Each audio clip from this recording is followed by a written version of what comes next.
Video کا title دیکھ کر ہی آپ کے ذہن میں جو سب سے پہلی چیز آئی ہوگی وہ ہوگا ہی مال، دولت، پیسہ، گاڑی بنگلہ ایٹسٹرا۔ اس پہ ہم اینڈ میں بات کریں گے۔ تو سب سے پہلے میں جو اصول بیان کرنے جا رہا ہوں وہ ایک زبردست اصول ہے۔ اگر وہ اصول ہماری زندگی میں آئے تو بہت سی مشکلات، بہت سی پریشانیوں کا حل نکل جائے گا۔ ترمذی کی حدیث ہے، آپ صلی اللہ علیہ وسلم نے فرمایا، انظروا الی من هو اسفل منکم ولا تنظروا الی من هو فوقکم۔ اس کی طرف دیکھ کر زندگی گزارو جو آپ سے لو لیول کا ہو دنیاوی اعتبار سے، اور اس کی طرف دیکھ کر زندگی نہ گزارو جو آپ سے ہائی لیول کا ہو۔ دیکھو کیا ہوتا ہے، جب ایک انسان اپنے سے ہائی لیول کے انسان کی طرف دیکھ کر زندگی گزارتا ہے تو سب سے پہلے دو بیماریاں اس کو ضرور لگتی ہے، اس کے دل میں دو بیماریاں ضرور پیدا ہو جاتی ہے۔ سب سے پہلی چیز کہ وہ ناشکر بن جاتا ہے، شکر گزاری کا جذبہ اس کے دل سے نکل جاتا ہے۔ اس کے پاس جتنی نعمتیں ہیں اللہ سبحانہ و تعالیٰ کی دی ہوئی، وہ ان کی ناقدری کرتا ہے، اس کو ہمیشہ وہ کم تر لگنے لگتی ہے، کیونکہ وہ اپنی نعمتوں کو، اپنی چیزوں کو کمپیئر کر رہا ہوتا ہے اس بندے کے ساتھ جو اس سے ہائی فائی ہے۔ تو جس کے نتیجے میں ظاہراً سی بات ہے کہ اس کو اپنی نعمتیں، اپنی چیزیں جو ہیں وہ بالکل گھٹیا ہی لگنے لگتی ہے۔ تو ہمیشہ اس کے دل میں شکوے، شکایتیں، گلے شکوے، یہ چیزیں ہوتی ہے۔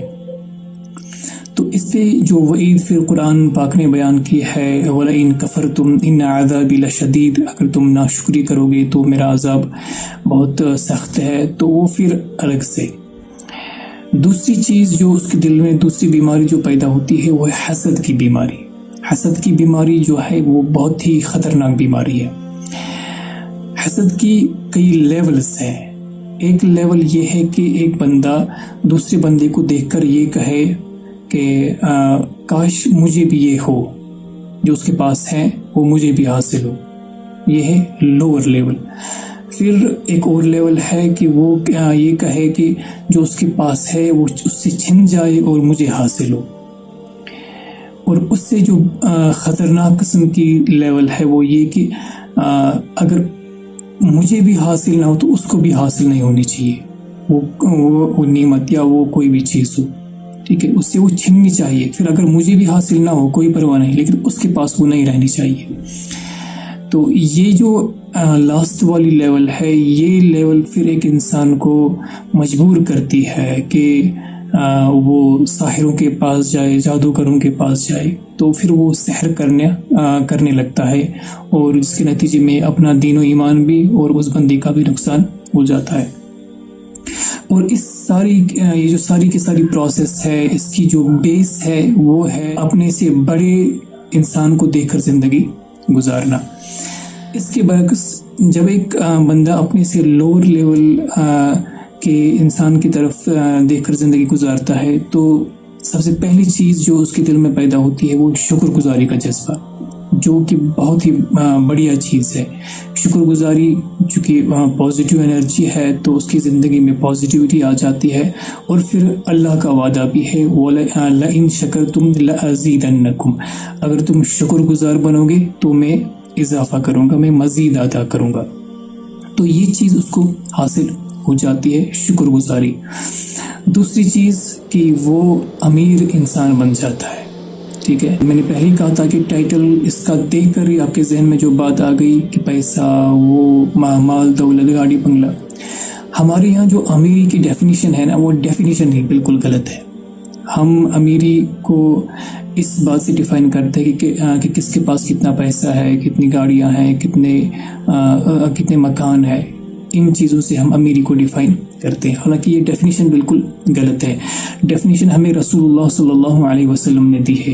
آپ صلی اللہ علیہ وسلم نے فرمایا، انما الغنی غنی القلب، اصل مالداری دل کی مالداری ہے۔ جب دل میں سکون ہوا تو جب دل مالدار ہو تب وہ بندہ سب سے امیر ترین انسان ہے، بھلے ہی اس کے پاس گاڑی نہ ہو، بھلے ہی اس کے پاس اتنا پیسہ نہ ہو، لیکن جب دل میں سکون ہو تو اس کی زندگی ایک الگ ہی زندگی ہوتی ہے۔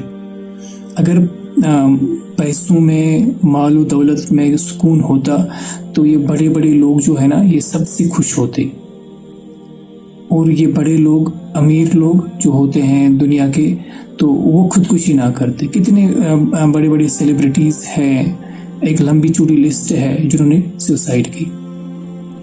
بہرحال تو امیری ایک الگ چیز ہے. اس بندے کو وہ امیری مل جاتی ہے، ٹھیک ہے، تو یہ بندہ دل کا امیر بن جاتا ہے. شیخ سعدی علیہ الرحمہ کے بارے میں ایک قصہ لکھا گیا ہے، غالباً انہی کے بارے میں ہے، مجھے پوری اس کی اتھینٹیکیشن نہیں ہے.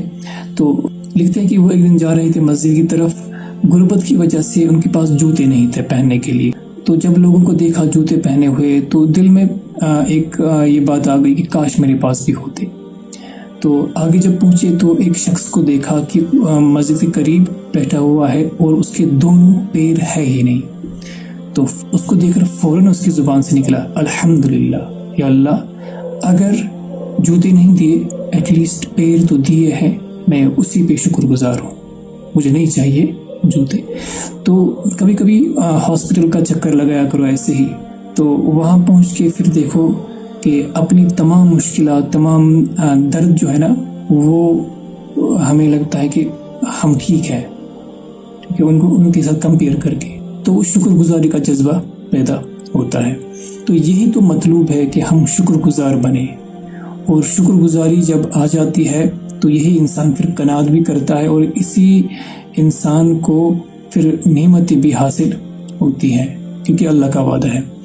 تو اللہ سے دعا ہے کہ اللہ ہمیں یہ دولت عطا کرے، یہ امیری ہمیں عطا کرے، اور یہ اصول ہمیں اپنی زندگی میں اپنانے کی توفیق عطا کرے. آمین. السلام علیکم ورحمۃ اللہ وبرکاتہ.